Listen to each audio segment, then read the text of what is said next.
Record. That's not what I meant to do.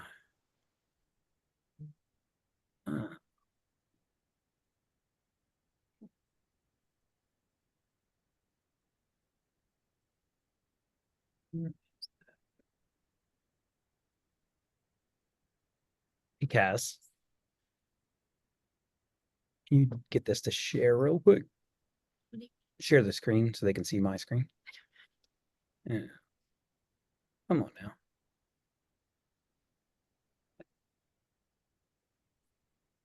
There it is.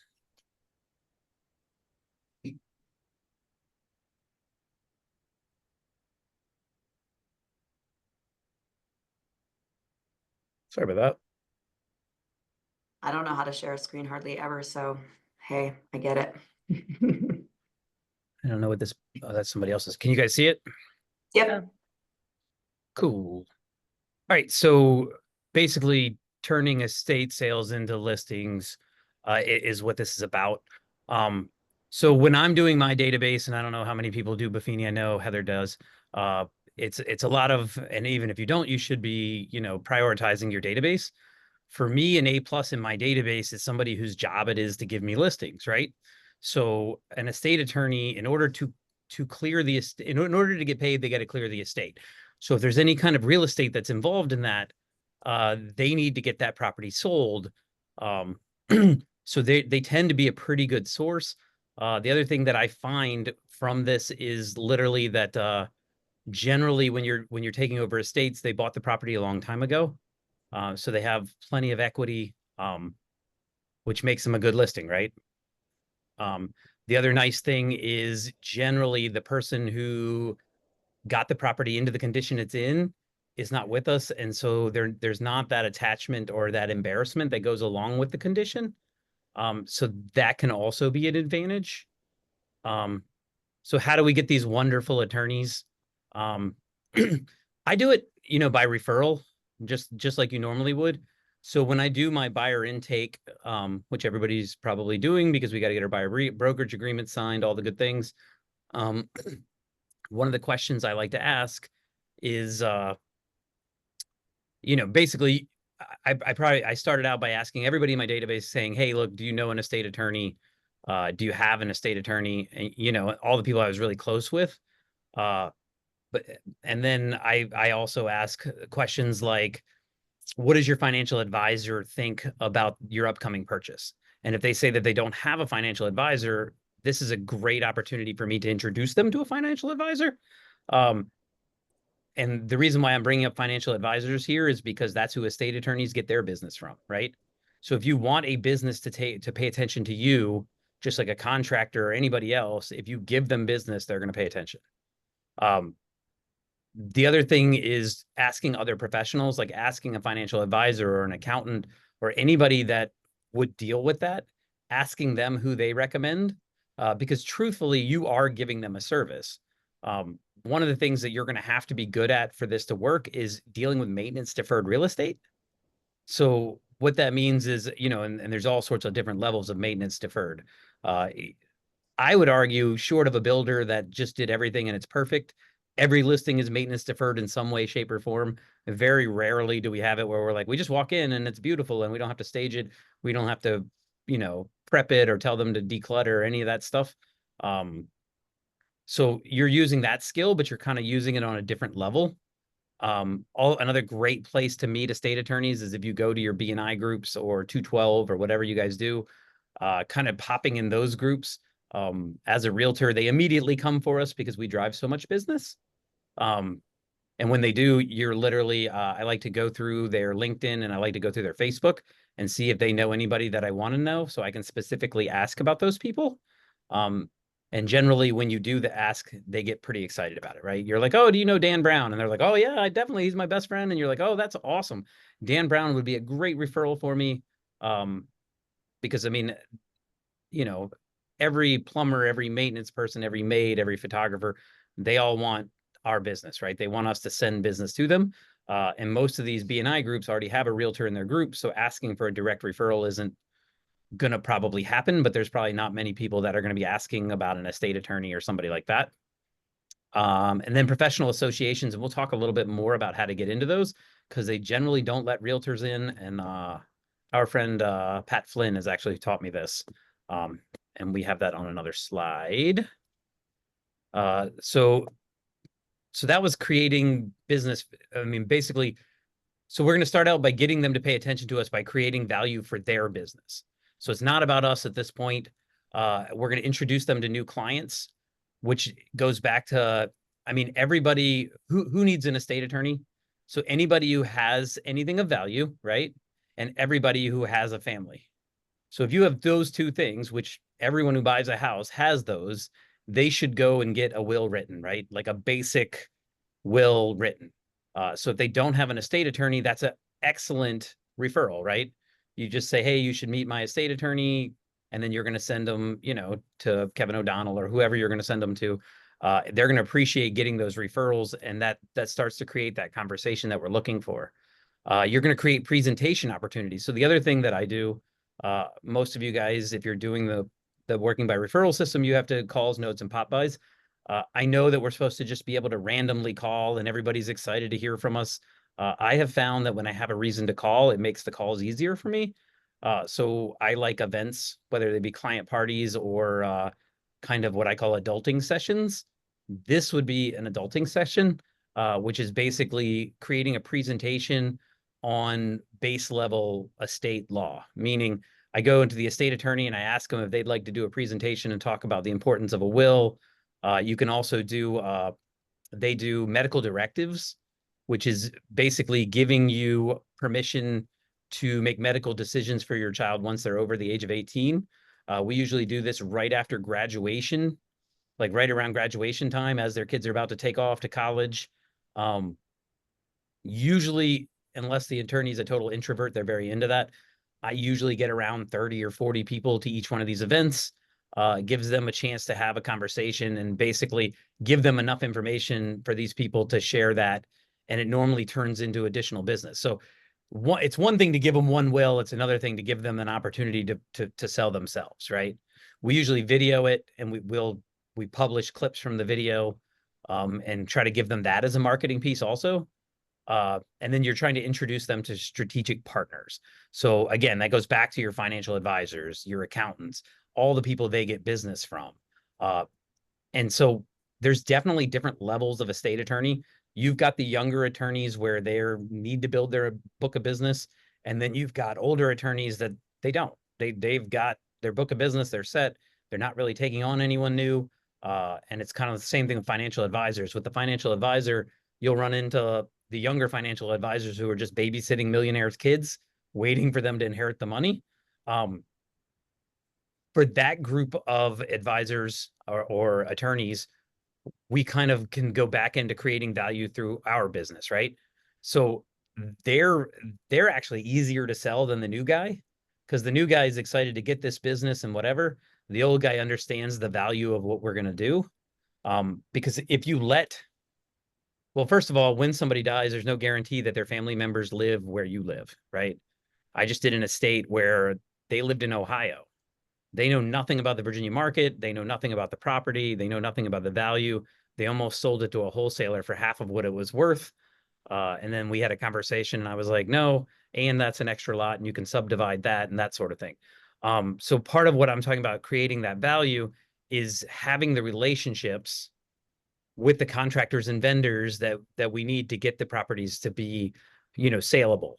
So no, most of the time when you go into an estate, unfortunately, when people get older, they don't do that maintenance. They don't clean up and we say, oh, it's a hoarder house or whatever.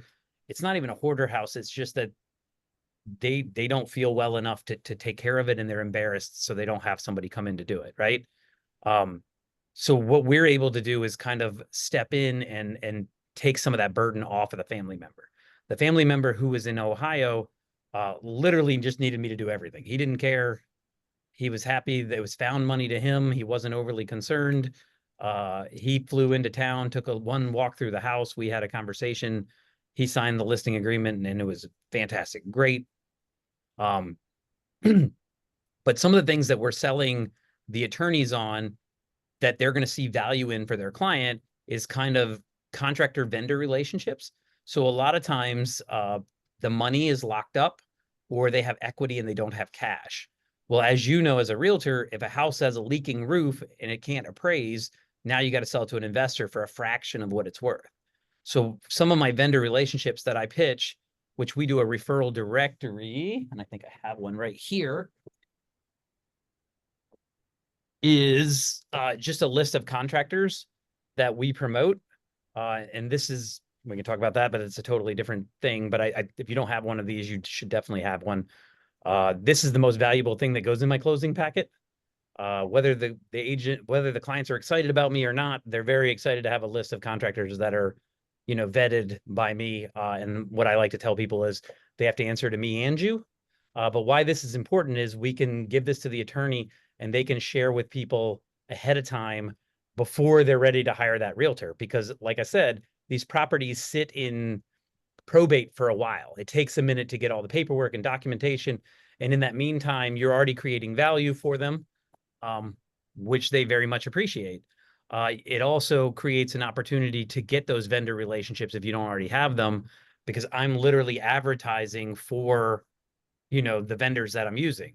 Uh, so a lot of the services that I offer are kind of like roofs paid at closing, or painting paid at closing, or carpet paid at closing. Um, and we'll get to to kind of how we monetize that in the next set of slides. The next thing is going to be project management. So yes, we're hiring those contractors, and I want them to hire my contractors because I have relationships with them and I know what to expect. Sometimes when they hire their people from their church, there's a gap in my expectations and the actual services delivered. So doing that project management is a value for them.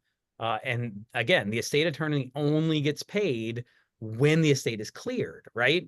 So it's in their best interest to hire somebody like me who has a distinct marketing plan, who has been doing this, who can get the house trashed out. And actually, I've got a system. So the one couple from Ohio I was talking about, basically they signed my platinum service and I did everything for them. I basically was the seller for them. So we had, we walked through, I had them put post-its on everything they wanted. We brought a mover in. We had the movers take the items that they wanted and put it in a pod to be shipped back to Ohio.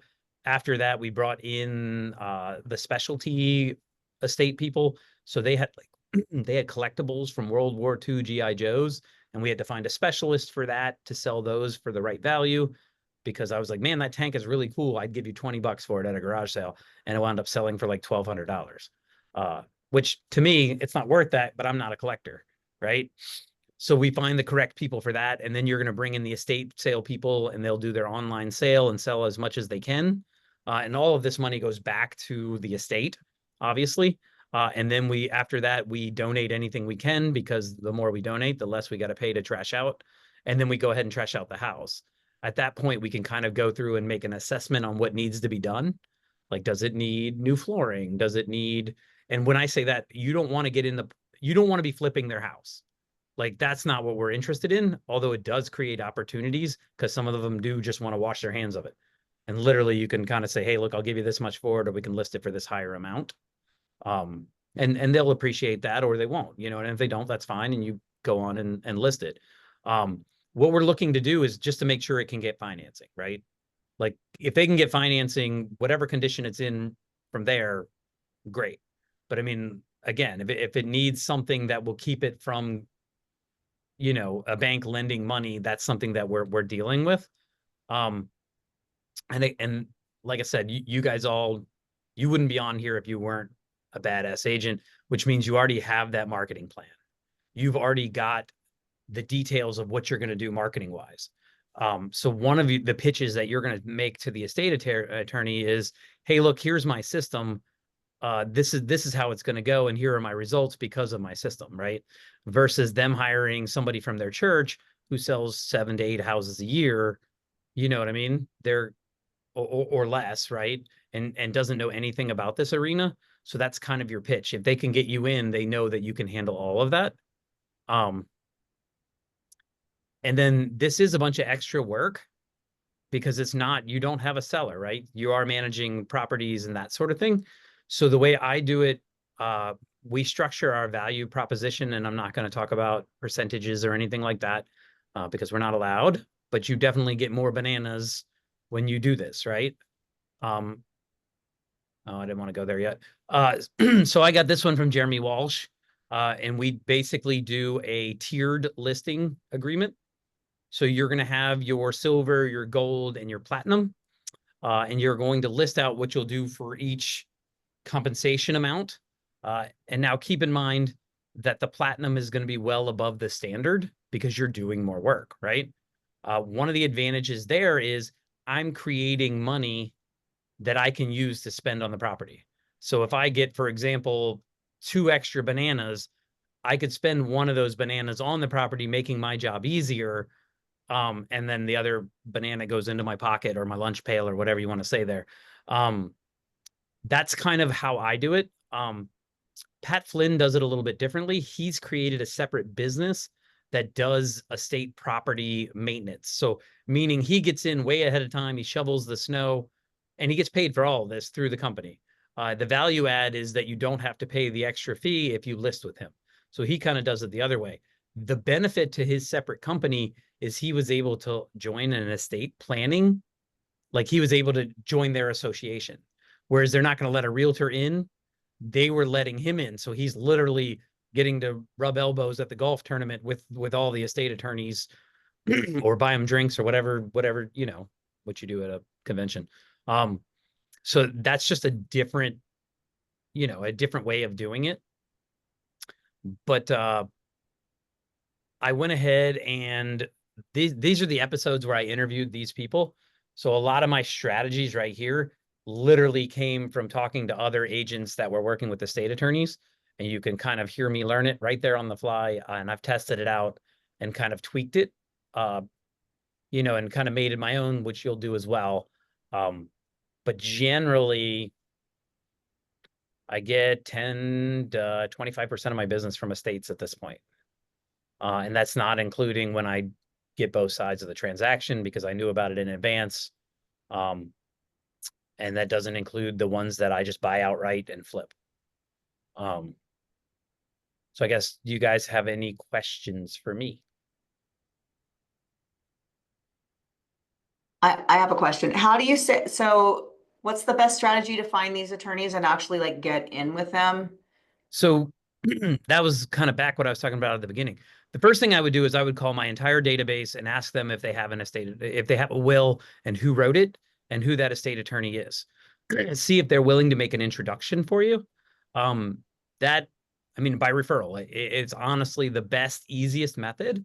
And then if they're not willing to make that phone call, you can still call that attorney and say, hey, look, you know, we have a mutual client. Heather said that you did a great job on her estate. I just wanted to talk to you about, you know, what I do service wise. I've also done something where I've asked them, this is what I'm doing. What do you think of this? Is there anything that you would find value in or you would have me tweak when I work with your client? They really appreciate being a part of that team and getting to kind of help us really define the services. That's where I would start. After that, I would probably go every buyer that I brought in, of course, I would try to feed to one of the estate attorneys because you get attention by giving them business. But really, honestly, the level of service that we're going to provide, they value. Once you get them to pay attention to you, if you can deliver on that, they tell each other, right? Because the second I got an estate attorney working with me, I asked him what other estate attorneys that he could introduce me to. And they were more than happy to do it because the level of service I'm providing isn't what everybody else is doing. Like I'm built for this. You know what I mean? Like I understand how long it takes to get paid. I understand what he's going through. The other thing that is really important is communicate with the attorney because one, they can help you. We just did one where English wasn't their first language. So that one was fun, but he got me in front of the family member who spoke English. And so we were able to get that nailed down and sold. You also want to use those opportunities to remind them that you work by referral and ask for additional referrals because you're saying, hey, look, we've got the house fully cleaned out. We're ready to go. If you know anybody else that needs this level of service, keep me in mind, that sort of thing. But it's kind of just like how we get every other client. It's, put yourself in proximity to the people that are doing this and then create value for them.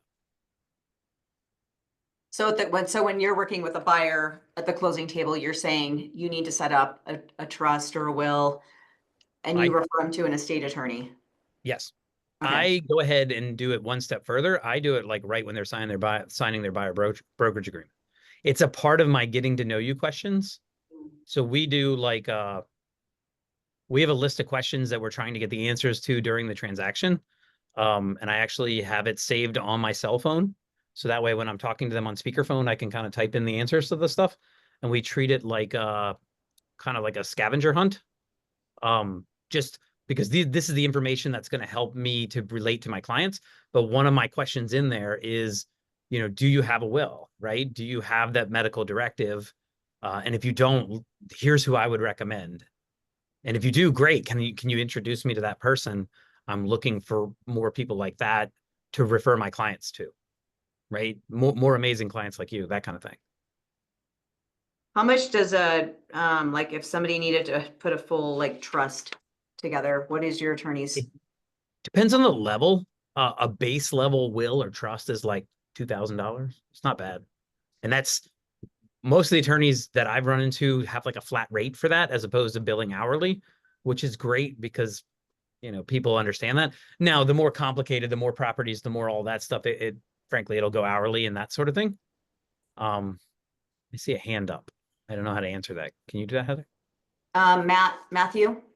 Yeah, quick question. How many deep relationships do you have with different attorneys? Do you have like one go-to guy that kind of has become your person, or every single time you add a new attorney into your list, do you try to spread your referrals out between them, or just keep sending them to the guy?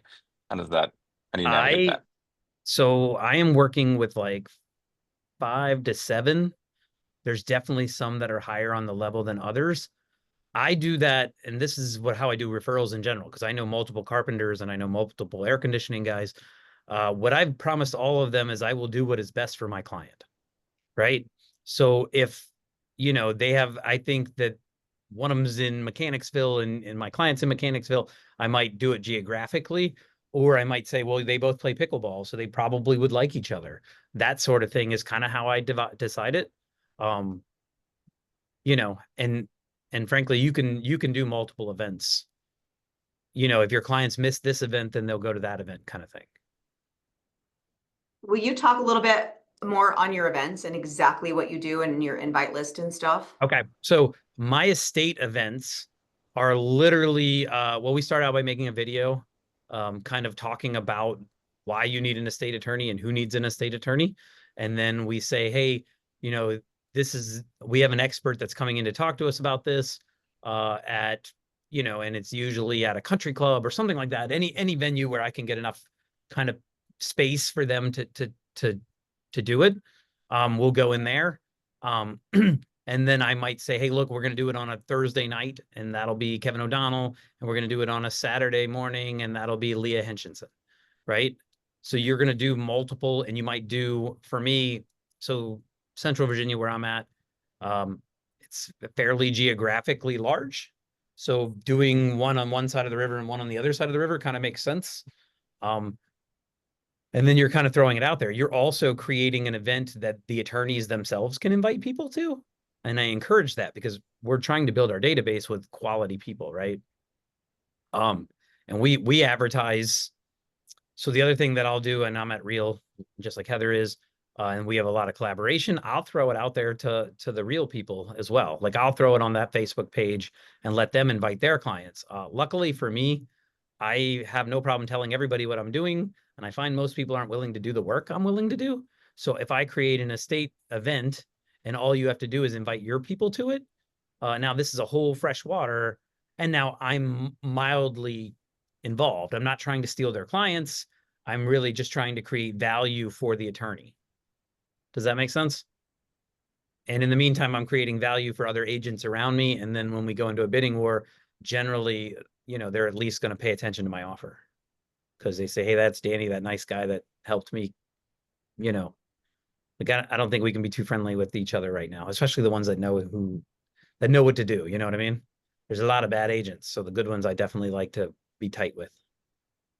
So at your event, your attorney speaks, talks about what it is, like a will, a trust, what people actually need, and then you talk about what you do. Is like, walk us through an event. Yeah, so we would do, I'll welcome everybody, thank them for coming. If there's another agent who is involved, I will give them the kudos and, thank them for being a part of it. I will let the attorney speak.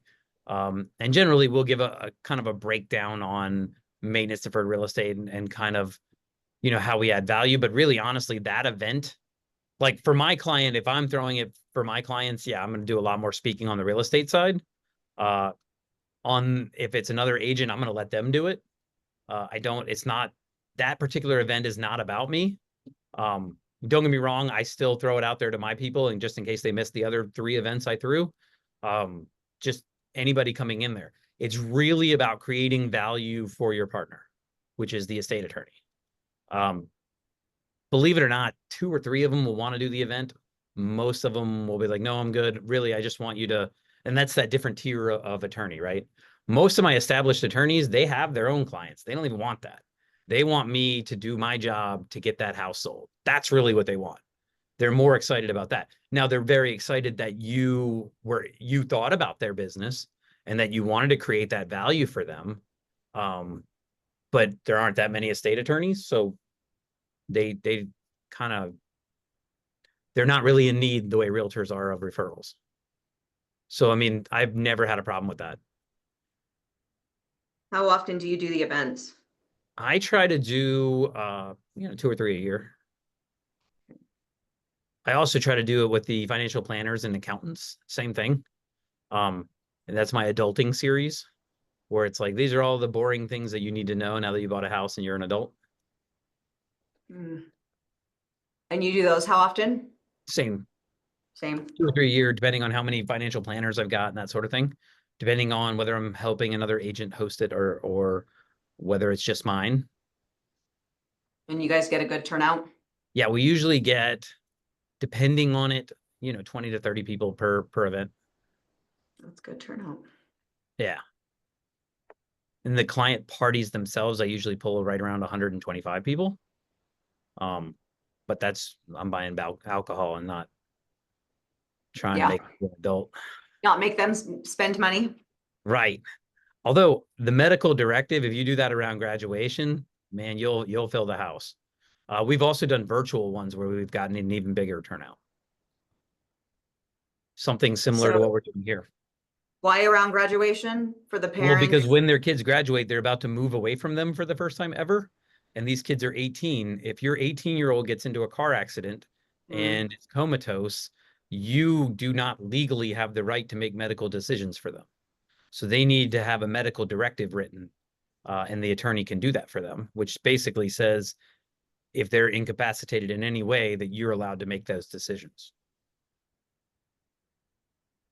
And that's just when you just throw that on with the preparation for, look, you're buying the books for the dorm and all the things. This is another thing that you guys just didn't even think about. I'm here to create value for you. And I mean, this is just goes back to what we're always doing. We're becoming the expert. We're helping them through something, right? And this is another way to do it. Only we're not pretending to be an attorney, so we're bringing in an attorney that can help them do it.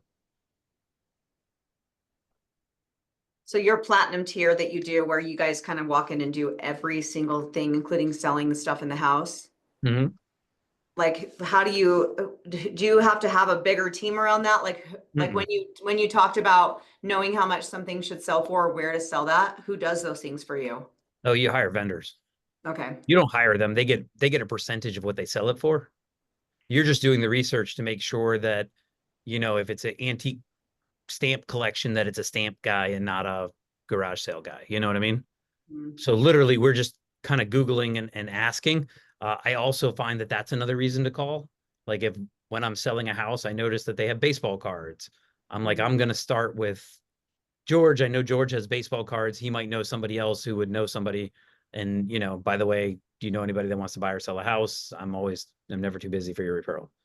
But it's another way. It's another reason to call. And it shows, because the client that you just called about the baseball card says, man, he would do that for me, right? He would he would go that extra mile to help me get where I want to go. I forgot that about him because I worked with him 9 years ago, but I'm definitely going to hire him back. You know, you're having real conversations. You're not just calling them and asking them for referrals. So how do you promote this piece of your business to your database? Just through the parties? Because do you just invite everyone, or do you guys do specific marketing around it like regularly?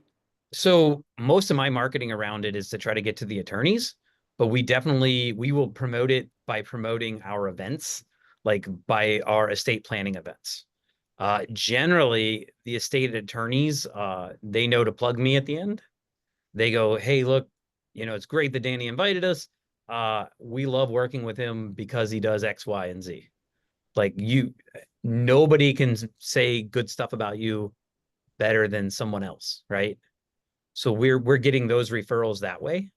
We're also getting it because my clients know that when their friend's grandma dies, they go, look, I know you got your normal realtor that sold you your $1 million house, but you know, you should probably talk to Danny because he does this. But that's how we get it out there, that sort of thing. We'll also show videos of houses as we're cleaning them out and that sort of thing. I feel like we have a lot of estate sales here. I don't know why. I'm asking ChatGPT. You do.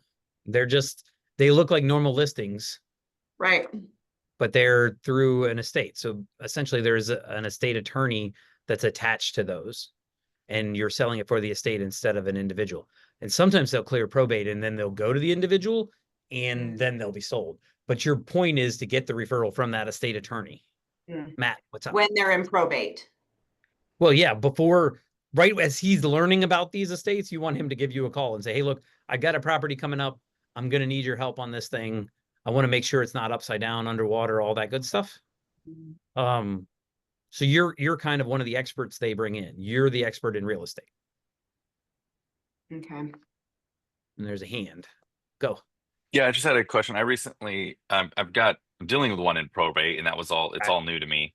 And so I recently signed up for the certified probate real estate specialist thing just to get more information about the process and where the person who's now the person in charge of that probate process, when they get those certain papers signed and whatever. Have you found any specific trainings that are helpful like that? Did you learn it on the fly, or I just learned it. where did you? I learned it on the fly. Really, I find the attorneys know all that. Like my goal is when I learn about that, I try to get them to an attorney quickly so they can handle that part of it. I only ask because part of the training involves because a lot of this is public record, right? You can find out, you can go and find out where they are in the probate process with these certain clues, and then reach out to, a state attorney that's amazing. That's huge because that gets the easiest way to get it. But actually reach out to the person who's been deemed I can't remember the term anymore, but the person who's in charge of that estate. The executor. Yeah, the executor. Thank you. And start providing value to them as well. Yeah, absolutely. So yeah, okay. But it does sound from what you're saying that the estate attorney is by far the simplest. Like get in with them and they pass it over to you. Yeah. Well, because they've already got that trust. It's just like getting a referral from somebody else, right? Yeah. Yeah. Okay. Like they say, hey, look, this is my guy. And you're like, all right, well, I just got to be the guy. And if you can get enough of those, then you don't have to chase the probate, because they're going to get calls from wholesalers. They're going to get calls from all sorts of people chasing them. And they're kind of overwhelmed. So I just try to get them to the professional when I hear about them first. But usually I get them from the attorney. So, Corey, Corey has yeah. Go ahead, Corey. Oh, thank you guys for doing this. It's wonderful. This is a related question. Do you, Daniel, have an arm of your service package where you deal with the clients for placement of the seniors or helping the family members go through this, like a social worker arm or something like that, just to attend to those needs? I don't, but it's a good idea. It's definitely, I kind of get it from the estate attorney, and they've got a lot of that grief stuff already built into their business because of what they do.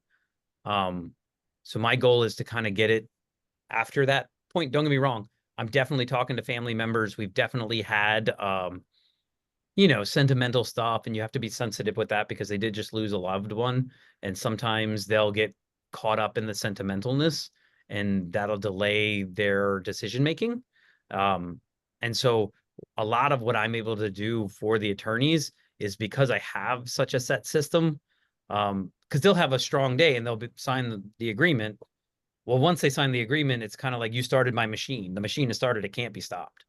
You know what I mean? Like, that's the role that I kind of fill for them, because when you're talking to the executor, because sometimes it'll be like the husband died or the wife died, and there's still, a family member that is going to move out of there. And now you have the executor who's coming in and has to make these tough decisions, and that's their mom.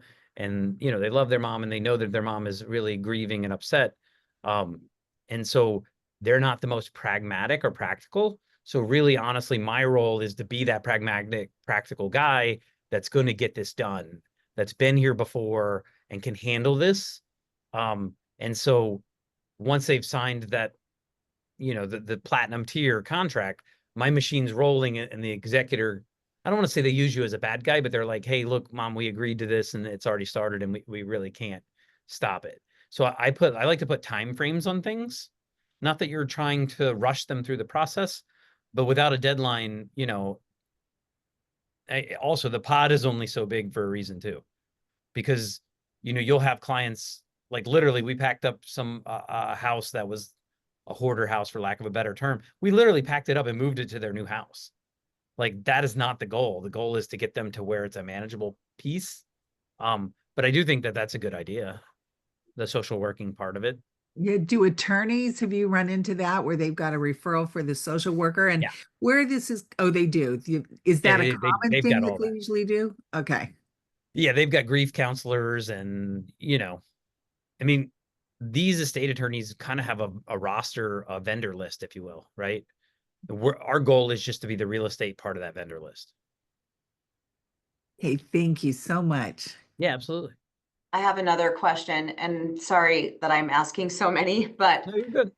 and hopefully this isn't stupid. So help me understand the process. Okay, someone's living in their house, they Mhm. die, no will, no trust, no whatever.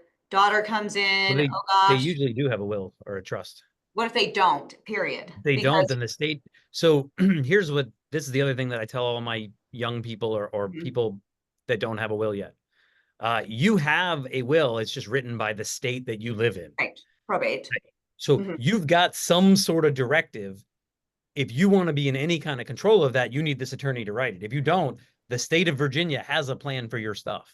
Mhm. You know what I mean? It's just Mhm. not in your favor in any way, shape, or form. So So when it goes to probate though, let's say the family doesn't, because here we do have a lot who do not have a will or a trust. It happens, I'm working with some people right now. Then they need to go get themselves an estate attorney. And that's Correct. when you would come in, when they would be like, hey, Danny, we've got this family, it's in probate. Do you start working with them at that point, or do they get Yeah. it through probate and then you take it from there? I will start working with them loosely, Mhm. but really, honestly, I'm very defined in that what I do. I'm a realtor, right? Mhm. Like, I want that to be very, very clear. My job is to help people buy and sell real estate and get real estate ready to sell. Like, that really is my role, but I do work with these professionals. My estate attorneys, they know exactly what to do. You're definitely going to want to talk to them. The other thing that I do when I'm talking to my clients about getting wills and medical directives and all that stuff is I tell some of these horror stories. Some Mhm. of these, hey, look, somebody died, and and you want to do this while you're younger and of, sound mind, because, if they don't know where the bank account is and they have to track that. And keep in mind, you're paying an attorney to track every dollar in that estate till it clears probate, right? An attorney's hourly rate, uh, because you have to pay taxes on if the stock goes up. You have to pay taxes on. So you're kind of selling that on the spend the $2,000, document everything, and then it's easy for your family member, because what you're going through right now, Heather, is a nightmare. Like, it's absolutely, like, we're dealing with the state and even tracking all of the assets, doing that without the person involved, at $300-400 an hour. I mean, by the end of it, they may not have anything to worry about anyway, because Yeah. they've spent all the money. And that's where a lot of these properties come in, and they have equity, but they don't have any dollars because they spent all the dollars tracking everything to get it through probate. Mm-hmm. So your goal is to get it over to the estate attorney. What I would tell you guys is your realtors, remember that, make sure that everyone knows what our role is, because it can be a slippery slope, just like everything else. You know, we do so much extra stuff that we don't get paid for. You know what I mean?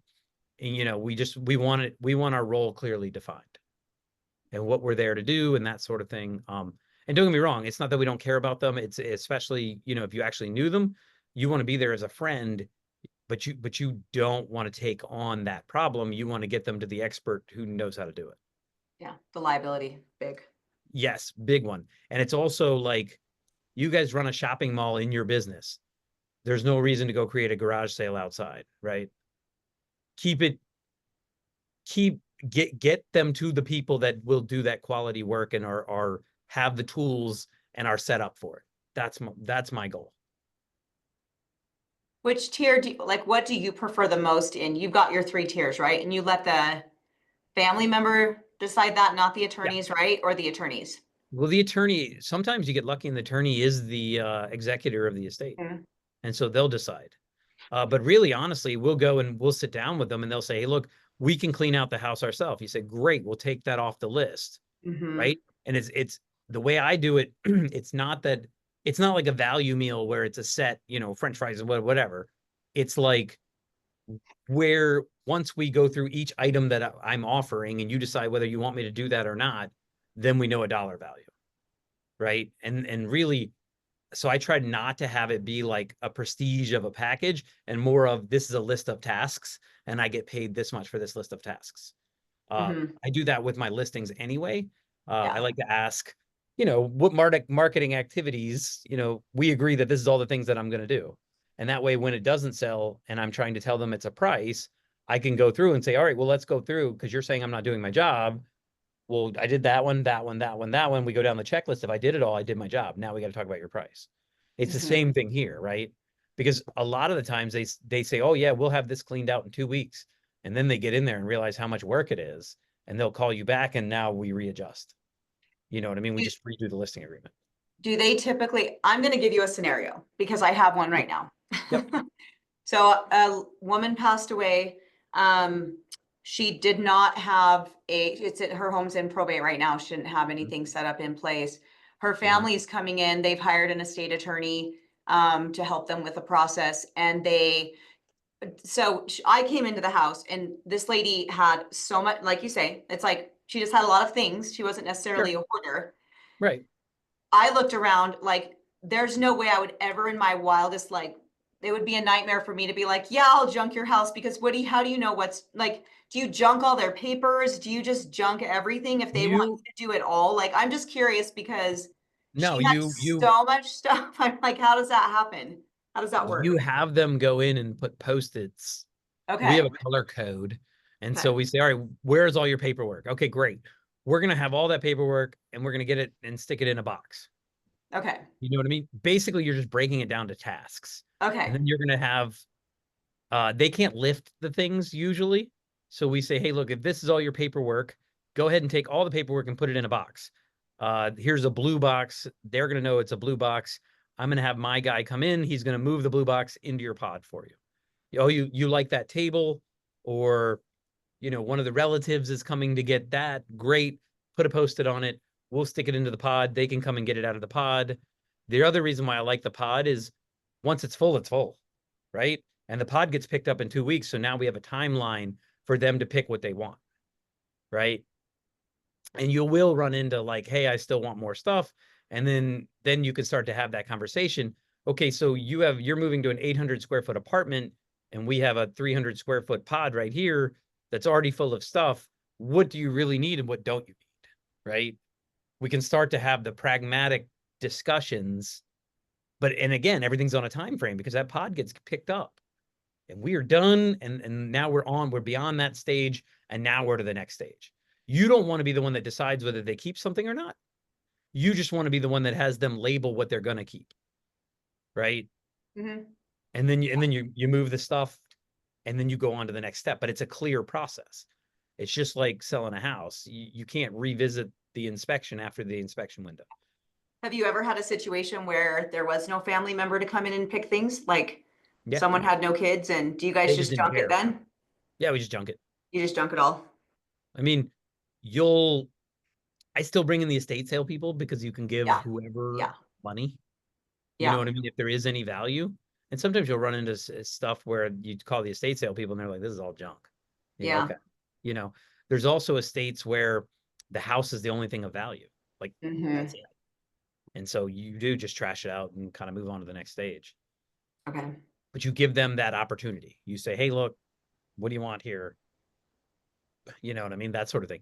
And again, if you know, if the husband dies and it's the wife doing it, she lived in it. So it's a little tougher then. But if it's like the child will walk in and say, this is all trash. This is all junk. You know, because they're objective. They're from the outside. I've been telling mom to get rid of this trash for years. You know, and it makes it a little bit easier because it's just not their life. I will say that when you do some of these estates, you walk through and then you kind of go home and you wonder whether you need all the crap you got. Well, I was just looking up, I watched a documentary called Minimalism. I recommend it to everyone. Tell all of your clients to watch it, send it to your parents. I was like, and this is the reason why these guys live as minimalists, right? Because one of his parent died and he went in and was like, oh my gosh, there's 40 years worth of crap. Like you kept my crafts from when I was in like 4th grade and he's 40 years old, you know, just the amount of stuff that people keep. But I just know it would be so overwhelming. So tell your parents to watch that. I was going to say, literally, that's great advice. Literally after doing these estates, like we just, you know, we renovated our house and we let the interior designer go shopping in our old house and literally moved only the things we wanted, right? Yeah. Like that sort of thing. And then the rest of it, just go. Goodbye. Go. Yeah. Minimal. Go and get. Good way to live. Yes. It made me, when I had to walk through this lady's house the other day and I knew her well, and just seeing all of her, like her family had gone through every single thing she owned. So it was like trashed because all the boxes were open and she collected things. So all of her collectibles were everywhere. I mean, it was horrible. But it's like, when I looked at everything, I'm like, I don't want anyone to have to come in my world and like tear my house apart like this. I just need to throw everything I have away and have some furniture. That was definitely my feeling. The other thing that I look for is financial planners who can take the money from the house and invest that in such a way that they can now pay rent, because they're going to need that. You know what I mean? Like you need something a high interest rate, very safe, because they're about to have a couple $100,000 that they've never had in their entire life, and it needs to be well invested because they probably didn't have a mortgage. And now they have this rent bill, but they can't take care of that house. So that's the other thing. And again, the estate attorneys love those financial planners. Makes sense. Cool. This has been amazing. Does anyone else have any questions? I asked all of them, sorry. And thank you, Matthew, for yours. I don't have a question, but I finally set up my living trust. You'll be proud of me. And I used your estate attorney or your estate planner. Jim? Job. Yeah. Yeah. And it was actually like a super easy process. So I'm going to refer him to my sister too, because she's buying a house and closing in a month. And then she has like 3 kids and now she has like an asset. So I'm going to send her his way because it was a fraction of the cost of what my parents paid to do theirs. Yeah, so you guys, so this is the tricky thing for me, Danny. I have a really amazing person who I've worked with for 20 years, and he has a company called Easy Legal Planning. So they can create your full trust for $595. So it's literally so much cheaper but they don't deal with any of these probate, estate attorney, houses. They don't do any of that. They work nationwide, but it's a fraction of the cost. So it's very affordable for anyone. So over 20 years, I've probably given him 1,000 people that have used him, but I have no relationships with estate attorneys had I had an attorney, you know. I like it because it's affordable and he's awesome. So if you ever need to update your trust, you just call him up and he has it done in 10 minutes and he sends it on over to you. But, you know, so for anybody, if anybody needed someone that wasn't $2,000 or $3,000, I have a really good connection who's like salt of the earth, amazing human. So that's why I've never really gotten into this like niche of the market, because I don't know anyone here. I just send everyone to Jim Birch. So I was going to say, and Jim Birch has his place, right? Yep. Just like everybody else. But Yep. there's going to be levels where it's just more sophisticated that Jim wants to mess with. And that's where you develop these relationships, right? It's just like when you have your contractor. I've got one that I'd send my doctor who bought $1 million house.